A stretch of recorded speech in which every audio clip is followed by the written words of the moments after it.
রেসিপিতে সবাইকে স্বাগত। আজকের ইলিশ মাছ দিয়ে বেগুন আলু দিয়ে করব, আর ইলিশ মাছের মাথা দিয়ে পুঁইশাক আলু কচু দিয়ে চচ্চড়ি করব। দেখতে থাকুন। কড়াটা গরম হয়ে গেছে, এবার কড়াতে তেল দিয়ে দেব আর একটু সামান্য লঙ্কার গুঁড়ো দিয়ে মাখিয়ে রেখেছি, এটাকে এবার ভেজে নেব।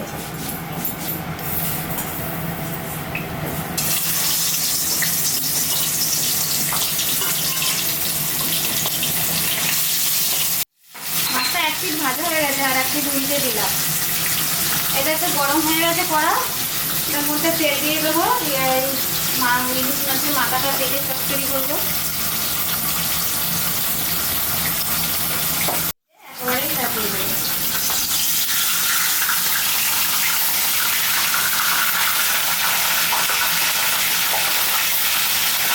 এবার তুলে নেব।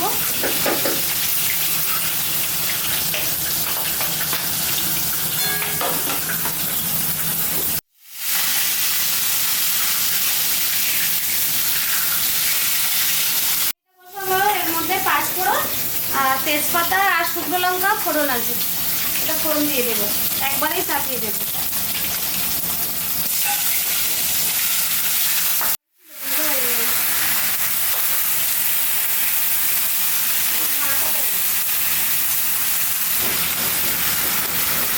হলুদ দিয়ে দেবো,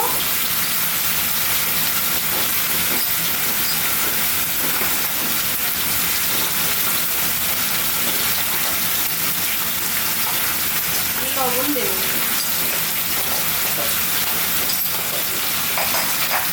এটাকে দিয়ে দেবো।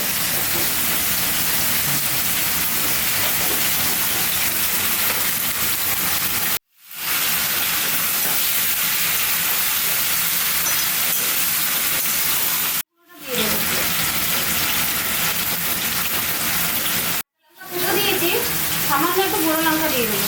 কচু তো একটু ঝাল ঝাল হলে ভালো লাগে।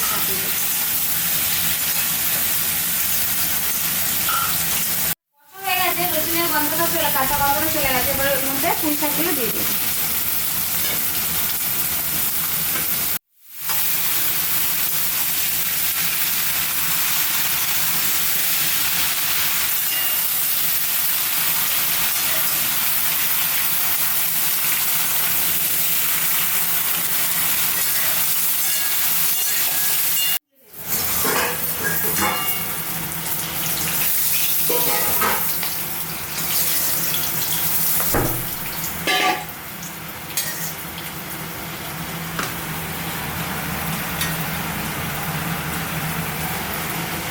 মধ্যে তেল দিয়ে দেবো আর একটু,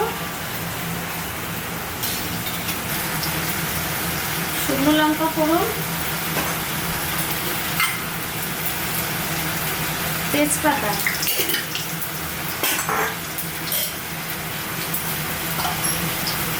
দেবো একটু পাঁচফোড়ন।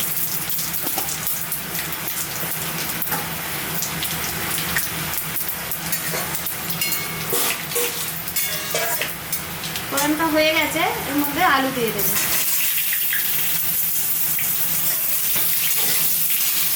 আলুটা একটু ভালো করে নেড়ে চেড়ে ভেজে নেব।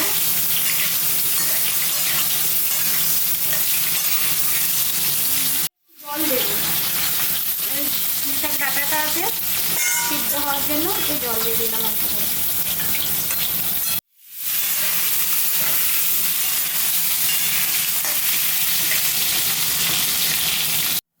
কটা কাঁচা লঙ্কা দিয়ে দিলাম চারা।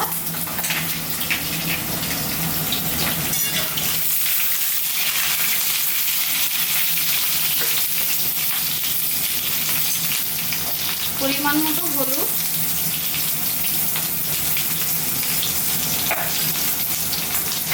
আর পরিমাণ মতো লবণ।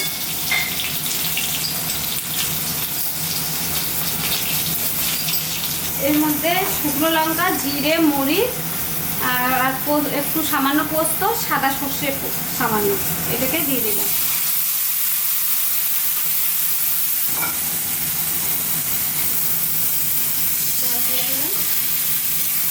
এটাকে সুন্দর করে কষবো যতক্ষণ না তেল ছাড়বে। হয়ে গেছে, আস্তে আস্তে তেল ছাড়ছে। আপনারা তো জিরে বাটা দিয়ে খেয়েছেন, সর্ষে বাটা দিয়ে ইলিশ খেয়েছেন। আপনারা তো ওই পোস্ত, সর্ষে, জিরে, গোলমরিচ একসাথে বেটে একদিন ইলিশ মাছ রান্না করে খাবেন, দেখবেন দারুণ টেস্ট লাগে।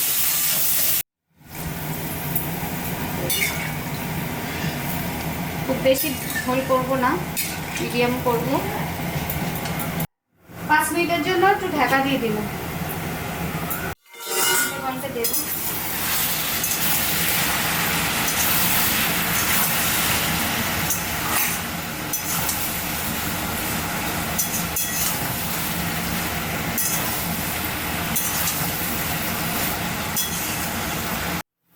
চচ্চড়িটা হয়ে গেছে, একদম শুকনো শুকনো হয়ে গেছে, তলায় বসে যাচ্ছে। এবার নামিয়ে নেবো চচ্চড়ি।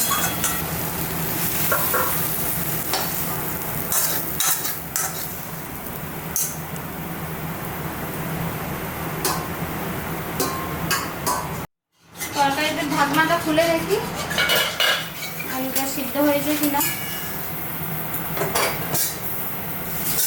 হ্যাঁ, আলুটা সিদ্ধ হয়ে গেছে, আলু সিদ্ধ হয়ে গেছে। এবার এর মধ্যে বেগুন আর মাছটা দিয়ে দেবো।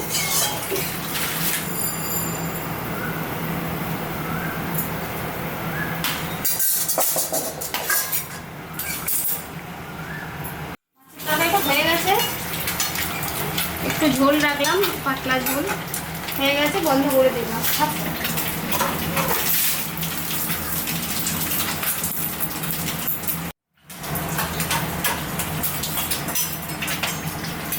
এইভাবে আপনারা করে খাবেন, দেখবেন, আশা করি ভালো লাগবে। আর ভালো লাগবে কমেন্ট করে জানাবেন।